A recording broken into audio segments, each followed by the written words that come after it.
नमस्कार, मैं अर्चना और आप देख रहे हैं हंगामा टाइम्स। हंगामा टाइम्स कुछ खास करता है।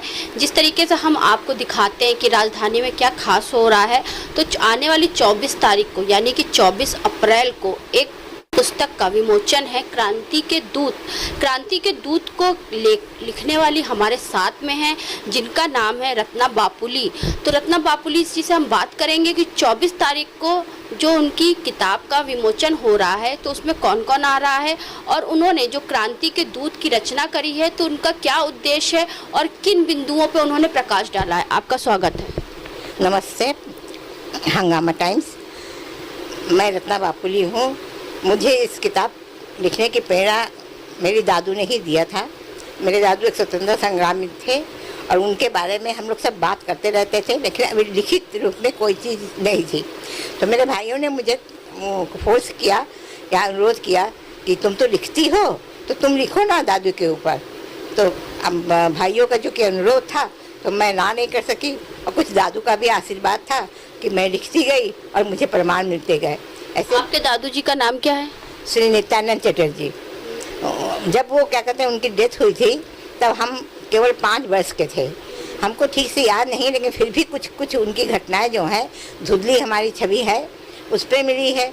फिर हमने जिस किताब को हमने अपने बुआ जी को समर्पित किया है, वो बुआ जी के द्वारा हमें पता चला, फिर कुछ अपने पिताजी के द्वारा पता चला। इस तरह से हमें जो कहीं से भी जो कुछ पता चला, उसको हमने अपने स्मृति पटल में रख करके हमने लिखना आरंभ किया। और ये उनका आशीर्वाद है कि वो पूरा हो गया और एक क्रांति के दूत नाम से एक किताब आ गई। तो ये क्रांति के दूत जो पुस्तक आपने लिखी है, ये गद्य में है कि पद्य में है? ये गद्य में है। गद्य में है। तो उसमें सिर्फ आपके दादाजी का जिक्र है या अन्य क्रांतिकारियों का भी जिक्र है? नहीं, इसमें केवल मेरे दादाजी का जिक्र नहीं है। अगर केवल दादाजी के तरह ही लिखना था तो मैं कब की ये किताब छपवा चुकी होती। लेकिन चूंकि दादाजी के संग जो स्वतंत्रता संग्रामी थे, अगर उनके बारे में न लिखूँ तो ये मेरा अन्याय होगा। शायद भगवान भी हमको माफ़ न करते। इसीलिए मैंने दादाजी के साथ जो भी क्रांतिकारी थे उनके बारे में हमने जहाँ से भी साक्ष्य वो मिला हमने लिखा। और ये इसमें हम कहाँ तक सफल हुए हों, ये तो पाठकगण ही बताएंगे। कितने क्रांतिकारियों के लिए आपने इसमें अपनी लेखनी को चलाया है? इसमें क्या कहते हैं, बहुत से क्रांतिकारी हैं जो कि मेरे दादू के पास आते थे। दादू हमारे असल में कर्मयोगी के संस्थापक थे, तो वो कर्मयोगी पत्रिका चलाने के लिए बहुत सबको ढूंढ रहे थे जो अच्छे लिखने वाले थे। आप तो जानती हैं कि उस समय अंग्रेज़ों के विरोध में कुछ लिखना बहुत ही मुश्किल था, और ज़्यादातर काला पानी की सज़ा उन लोगों को दी गई थी जो ज़्यादातर पत्रकार थे। तो मेरे दादू के साथ जिन्होंने काम किया था, उनका नाम है पंडित सुंदरलाल, विश्वनाथ पांडे, गणेश शंकर विद्यार्थी, सादिक अली, माधव सुख, परमानंद जी, सैयद मुजफ्फर हुसैन, मंजर रेशोक्ता, राज बिहारी बोस, गोविंद बल्लभ पंत और आचार्य नरेंद्र देव तथा पुरुषोत्तम दास टंडन। इन लोग के बारे में जो मुझे क्या कहते हैं, दादू के साथ जो सहयोगी थे दादू के, और जिन्होंने कि दादू को वो किया सहायता दी, उनके बारे में हमने लिखा। तो आपके दादू एक पत्रकार थे? हाँ, पत्रकार भी थे और स्वतंत्रता संग्रामी थे। उस समय गरम दल और नरम दल होते थे, तो हमारे दादू जो है गरम दल पर विश्वास करते थे। ऐसे वो गांधी जी के साथ असहयोग आंदोलन में कुछ क्षण तक जुड़े थे, कुछ पल जुड़े थे, लेकिन पता नहीं क्यों उनको उसमें विश्वास नहीं आया और वो गरम दल के वो हो गए। और इसी गरम दल को चलाने के लिए उन्होंने अपने घर चक इलाहाबाद में है मेरा घर, इलाहाबाद ही कि मैं बौना बटुक हूँ, तो उसमें 56 चक में वो अपने घर में मीटिंग करते थे सबको लेकर के। और जहाँ जब लिखना होता था, फिर उसको किताब के रूप में करके उसको जगह जगह पहुँचाते थे। कैसे पहुँचाते थे? कभी रोटी में रख करके, कभी कमर में फूल में रख करके, कभी भेष बदल करके, इस तरह से रख कर सब तक जाता था। जब अंग्रेज़ों को पता चला तो उन्होंने क्या कहते हैं, प्रेस भी बंद कर दी और वो भी बंद कर दी। लिखने के लिए उन लोग को भी क्या कहते हैं, जेल में बंद कर दिया। यानी कि अंग्रेज़ों ने उनको दबाने की बहुत कोशिश करी। अंग्रेज़ों ने दबाने की कोशिश की, लेकिन जब तक अंग्रेज़ दबाए तब तक हमारे दादू के जो ये किताब थी वो मतलब सब जगह पहुँच गया था। स्वतंत्रता संग्राम के आग मतलब लग चुकी थी। तो ये बताइए, आप एक लेखिका हैं, तो अपने जीवन के बारे में थोड़ा बताइए। आपको लिखने की प्रेरणा कहाँ से मिली? देखिए, मैं तो आपको यही कहूँगी कि लिखने की प्रेरणा भगवान देते हैं, हम लोग के अंदर से हम लोग को नहीं आता। बचपन से मैं लिखती रहती हूँ और वो प्रेरणा मुझे भगवान ने ही दिया है। और लेकिन ये बात है कि बचपन से मैं लिखती थी और लेकिन वो बंद कमरे में ही मेरा लेखन चलता था, क्योंकि हमें तब न अपने किताबों का, अपने लेखनी का, अपने कविताओं का न प्रचार प्रसार मालूम था, न कुछ हम जानते थे इस बारे में। तो हमने भी ज़्यादा वो लेके हमने कहा ठीक है, भगवान जब चाहेंगे तभी होगा, हमने संतोष कर लिया। उसके बाद धीरे धीरे मैं लिखती रही। लिखना बंद नहीं होता, क्योंकि आप जानती हैं जिसको लेखन से लगाव होता है वो कभी अपना लेखन बंद नहीं कर सकता। लिखती रही इस तरह से। अभी भी समझ लीजिए मेरे पास इतने मैटर हैं लिखने का, मैंने लिखा रखा है कि अभी भी हम 2 किताब ऑलरेडी छपवा सकते हैं। लेकिन देखिए, किताब केवल छपवाने में तो नहीं होगा, किताब छपवाने के लिए जो संघर्ष करना पड़ता है हम लोग को वो हम ही जानते हैं। तो इसीलिए हमने क्या करते हैं, उसमें कभी ध्यान ही नहीं दिया था कि ठीक है लिख रहे हैं, भले ही हमारे क्या कहते हैं रचनाएं जो है हमारे मरने के बाद कबाड़ी बाड़े के पास ही चले जाए, हमें कोई दुख नहीं, भगवान चाहेंगे तो आगे होगा।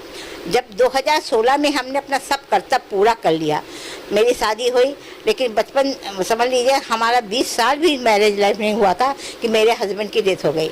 बच्चे बहुत छोटे थे, छोटी लड़की को तो मेरे अपने पापा की शक्ल भी याद नहीं है। लड़का मेरा बड़ा था 8 साल का, उसको अपने याद है पापा के। और दोनों बच्चों को लेकर के हमने बहुत संघर्ष किए। उन दोनों मैं ओनली मदर भी थी और फादर भी थी। अब उस समय पैसा जानते ही हैं, सरकारी नौकरी में भले ही रहा हो लेकिन पैसा कितना कम मिलता था। उस समय केवल 800 रुपये में तनख्वाह होती थी और अपना कोई मकान नहीं था। किराए के मकान पर रह करके 800 रुपये में चलाना संसार बहुत मुश्किल था। मैंने इसीलिए हमने ट्यूशन भी की, और ट्यूशन जब तक हम क्या कहते हैं समृद्ध नहीं हो गए तब तक मेरा ट्यूशन जारी था। और ये तो भगवान ही की आशीर्वाद है कि हमने जो जो ट्यूशन किया है उनके अभिभावक जो हैं कभी भी मतलब हमसे असंतुष्ट नहीं हुए। भले ही मुझे अंग्रेजी मीडियम में पढ़ाना पड़ा ट्यूशन, उसके लिए मैंने मेहनत की, लेकिन उन्होंने कभी ये नहीं कहा कि आप गलत पढ़ाती हैं या आपको पढ़ाना नहीं आता।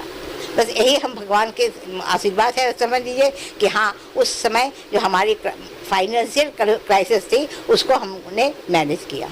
हमने सुना आप पहले टीचर भी थी। हाँ, तो पहले टीचर थे, जब हमारे हस्बैंड जिंदा थे तब मेरे टीचर थे, और हम mission boys and girls school में हमने अध्यापक का काम किया था। और उस समय छोटा सा परिवार था, हम, हमारे पति और हमारे 2 बच्चे। तो हम अध्यापन कार्य से मेरा पहले से लगाव था, हमने MA BEd किया भी था, इसीलिए मैं वहाँ पर स्कूल में हमने अध्यापनगिरी किया था। लेकिन जब हस्बैंड की डेथ हो गई तो वो प्राइवेट स्कूल था, उसमें भी तनख्वाह बहुत कम थी, और लोगों ने मुझे यही सलाह दी कि इससे अच्छा तुम ऑफिस की नौकरी करो, वो गवर्नमेंट की नौकरी है, आगे जाकर तुम्हें सुविधा होगी। तो इसीलिए हमने फिर गवर्नमेंट की नौकरी मतलब अपने पति की जगह जो मिलती है नौकरी उसमें हमने ज्वाइन कर लिया। ये तो है आपका जीवन के बारे में। 24 तारीख को जो आपकी पुस्तक का विमोचन हो रहा है तो उसमें कौन कौन सी महान हस्तियाँ आ रही हैं? उसमें देखिए वो गोस्वामी जी, BD गोस्वामी जी, साकिर हाशमी जी, श्रीमती उषा सिन्हा जी, सुधीर हलिवासा जी और दिनेश शर्मा जी। डॉक्टर दिनेश शर्मा जी आ रहे हैं। हाँ, डॉक्टर दिनेश शर्मा जी और नीरज बोरा जी आ रहे हैं। और देखिए ये तो मेरा भगवान का आशीर्वाद है कि अपने आप ही सब ये बनते चले गए। कहते नहीं है अकेले चलो कारवां बनता चला जाता है। हम तो केवल किताब के विमोचन ही सोच रहे थे, लेकिन धीरे धीरे हमारे जो जानने पहचाने, असल में ये चूँकि स्वतंत्रता संग्रामी पर था तो हमने सोचा चलो 2 स्वतंत्रता संग्राम के जो हैं उनको हम क्या कहते तलाश करें और उनको हम सम्मान दें। तो उसमें एक प्रकाश कुमार PK रॉय एक हैं जो कि जिनके फादर स्वतंत्रता संग्रामी थे, तथा एक जो हैं वो गंगा देई जो कि 104 साल की हैं, लेकिन वो उनके पति भी स्वतंत्रता संग्रामी थे। तो इन दोनों का मुझे जब मिला तो हमने कहा कि इन दोनों को भी हम सम्मान करते हैं, तो उनको बुला लिया। उसी में जो है प्रदीप कुमार जो रॉय जो हैं उनको वो चूँकि उसी से जुड़े हुए थे, इसीलिए उनको दिनेश शर्मा जी से और क्या कहते हैं बोरा जी से उनकी जान पहचान थी। तो जो कुछ किया है उन्हीं लोगों ने उनको बुलाने के लिए किया है। हम तो बहुत छोटे आदमी हैं, हमारे हाथ छोटे आदमी नहीं हैं, आप एक महान हस्ती हैं जो देश की महान हस्तियों को उजागर कर रही हैं। मैम ये बताइए, आप ज़्यादातर गद्य में लिखती हैं या पद्य में लिखती हैं? देखिए, ऐसे तो मेरे बचपन से रुझाव पद्य की ओर था, लेकिन धीरे धीरे जैसे हम जुड़ते गए लेखकों के साथ, साहित्यकारों के साथ, तो हमने कोशिश की तो गद्य में भी लिखने लगे हैं, लघु कथाएं भी लिखने लगे हैं, कहानी भी लिखने लगे हैं, और वो समझ लीजिए छपना भी शुरू कर दिया। तो हमारे मन में एक प्रेरणा जाग गई और आशा का संचार हो गया कि चलो मैं भी लिख सकती हूँ। हमारे दैनिक जागरण में काफ़ी कहानी लघु कथा जो है छपी है।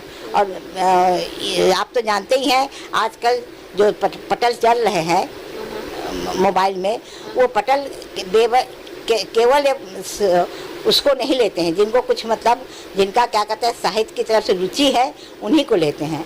तो जब मेरा साहित्य की रुचि देखा, मेरी लेखन को देखा, तो उन लोगों ने हमको अपने पटल पर ज्वाइन कर लिया। अब मैं कम से कम कुछ नहीं तो 6-7 पटलों से जुड़ी हुई हूँ और उन लोग जो विषय देते हैं उस पर लिखने की कोशिश करती हूँ और अपने को आजमाने की कोशिश करती हूँ कि मैं जो है लिख सकती हूँ या नहीं। बिल्कुल लिख सकती है मैम। और एक सवाल और करेंगे, अभी आपकी उम्र कितनी होगी? 72। जिस तरीके 72 साल की मैम है, जैसे कहते हैं नहीं ओल्ड इज गोल्ड, तो आपने वही चीज़ साबित करा है। आप इतनी उम्र हुए होने के बावजूद भी आप अपनी लेखनी को धार दे रही हैं और लिखती चली आ रही हैं। आज की युवा जनरेशन जो ज़्यादातर मोबाइल में लगी रहती है, मोबाइल से ही सारी चीज़ें ज्ञान लेती हैं, तो उनके लिए क्या कहना चाहें? जितना पुस्तकें हमें ज्ञान देती हैं, क्या उतना मोबाइल हमें ज्ञान दे सकता है? देखिए, ये प्रश्न आपने बहुत अच्छा भी किया है और इस प्रश्न का उत्तर देना बहुत ही कठिन है। आजकल के जनरेशन को हम देखते हैं वो मोबाइल से ही ज़्यादातर वो लगी हुई है। लेकिन देखिए, मोबाइल एक तरफ जहाँ खराब है वहाँ अच्छा भी है। मोबाइल में हर एक ज्ञान मिल जाता है। हमने भी खुद मोबाइल की सहायता ली है, इसीलिए हम नहीं कहते कि मोबाइल बुरा है। मोबाइल आजकल के जनरेशन के पास समय पहले होता था कि हम लोग नाना दादी सबसे कहानी सुनते थे, उन लोगों से रामायण महाभारत सबके बारे में जानते थे। आजकल न माओं के पास है, फिर एकल परिवार होता है, कोई समय नहीं दे सकता है अपने नाती और नतनियों के लिए। इसीलिए मोबाइल हमारे ख्याल से उन लोग के लिए ठीक है। जब देखिए, अब हम फिर एक बात की सही बात हम जानते हैं, जिसको जो बनाना होता है वो भगवान बनाते हैं, हम लोग कोई कुछ नहीं बनाते हैं। और जिसको जो बनना होता है वो अपने मोबाइल से कहिए या किताब से कहिए अपने आप बन जाता है। जिसको साहित्य में रुचि हो गया, अब देखिए हम ही जो है बंगाली परिवार में हमारा जन्म हुआ था। मेरी मातृभाषा बंगाली है, हमको मम्मी ने शुरू से ही बंगला सिखाया। अब बंगाली होते हुए भी मैं हिंदी लिख लेती हूँ, ये तो भगवान के आशीर्वाद के सिवा मैं कुछ नहीं कहूँगी ना, क्योंकि हम लोग कलकत्ता से कभी के वो हो चुके हैं, यहाँ पर विस्थापित हो चुके हैं। समझ लीजिए, हम जन्म से 1949 से हम यहीं रहे हैं, यूपी में ही रहे हैं। और जब यूपी में रहते हैं तो यूपी की भाषा अगर हिंदी न जाने तो ये तो हमारे लिए शर्म की बात है ना। तो इसीलिए हमने हिंदी में ही वो लगाया और फिर लिखते रहते थे बचपन से। तो जो सबसे लिखा हुआ रखा था मेरा, उसी को हमने 2016 में भाव के सप्तक नाम की किताब से हमने प्रसारित किया। सबसे पहली किताब मेरी भाव के सप्तक है, जो 16 में हमारी प्रकाशित हुई। लेकिन ये बात है कि इसके पहले हमारे पास न समय था, न आर्थिक परिस्थिति थी, ना इतने जान पहचान थी कि हम किताब छपवा सकें। तो ये थी हमारे साथ में श्रीमती रत्ना बापुली जी, जो एक लेखिका है कि लेखनी गद्य में भी चलती है, पद में भी चलती है। तो हाल ही में 24 तारीख को यानी कि 24 अप्रैल को उनकी पुस्तक क्रांति के दूत का विमोचन होने जा रहा है, जिसमें देश के महान महान हस्तियां यहाँ पे आएंगी और इसका विमोचन करेंगी। तो जिस तरीके से उन्होंने बताया कि उन्होंने जो क्रांति के दूत की पुस्तक की रचना करी, अपने दादाजी को समर्पण किया, श्रद्धांजलि दी है, क्योंकि हमारे इतिहास के पन्नों में ऐसे बहुत से क्रांतिवीर हैं जो विलुप्त हैं, जिनकी कोई भी किसी को खबर नहीं है कि उन्होंने आज़ादी में कितना बड़ा योगदान दिया। योगदान तो बहुत से लोगों ने दिया था, नाम बहुत से लोगों का था, लेकिन बहुत से लोगों का नाम विलुप्त हो गया था, छुप गया था कहीं भी इतिहास के पन्नों में। तो इतिहास के पन्नों को फिर से अगर पलटा जा रहा है रत्ना बापुली जी के द्वारा। उन्होंने इस किताब की जो रचना करी है क्रांति के दूत, इसमें कई क्रांतिकारियों के बारे में उल्लेख किया गया है। तो 24 तारीख को भी हम आपको दिखाएंगे किस तरीके से इस पुस्तक का विमोचन होता है। तो इसी के साथ मैं अर्चना आपसे इजाजत लेना चाहूँगी। धन्यवाद, बने रहिएगा हंगामा टाइम न्यूज़ चैनल के साथ।